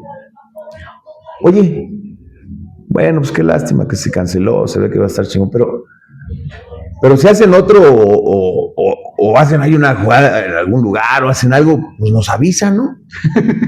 Ya tienen mi número, me da marcas, ¿no? Y la chica, y eso empezó a ser tan común. O sea, que de 10 lo decían 7, 8, o sea, muy común. Ok. De que querían jugar. De que querían jugar. Y pues ya al cabo de 2, 3 días en ese pedo dije, no, pues No seas pendejo, Rayo. No seas pendejo, Rayo. Hay que hacer un pinche torneito, ¿no? Y como ya tenía muchos ya conocidos y amigos de eso, de los que les había dado demostraciones y eso y todo. De hecho, ya habíamos hecho en casas, habíamos hecho torneos ya de 3 mesas. O sea, ya. Okay. O sea, ya había Ya experiencia. ¿No? Sí, o sea, ya. Que no, pues a chingar a su madre, ¿no? Y entonces, de hecho, en una casa de uno de mis segundos maestros, me refiero al tema no de operar ni cerca, pero el tema de jugar, enseñarme a jugar póker. Carlos García jugaba muy bien, que en paz descanse también Carlitos. Conocido como el bicho curandero de la selva, pues estaba viejo, barbón y tenía... Bicho curandero. No, el curandero de la selva. Era una película vieja. Okay. Tal vez tú la conoces, pero entonces barbón y tenía su pelo canoso largo hasta acá. Entonces, ya él tenía una oficina. Y antes de la serie mexicana de póker, en su oficina hacíamos un torneo a la semana con cuates de él. O sea, ya traemos un ritmo, ¿no? O sea, todos los miércoles ya hacíamos un torneito. Se junta el apoyo y se reparte. Ajá, y entonces ahí viene el primer garo, que es Jaime Nuno. Entonces ellos conseguimos un lugar, un salón de eventos que estaba en la calle de Jaime Nuno, 101, en San Ángel, en San Ángel de Guadalupe. Y entonces dije, pues a ver qué pinche día, pues entonces fuimos a hablar con la dueña, llevé mis papeles, ¿no? A la dueña dijo, a huevo. Es como de que no. Exacto, chinga su madre. Y pues sí, y pues entonces le empezamos a decir a los clientes, oye, pues ¿sabes qué? Tal día va a haber un torneo ahí en Jaime, pero ya va a ser otro formato.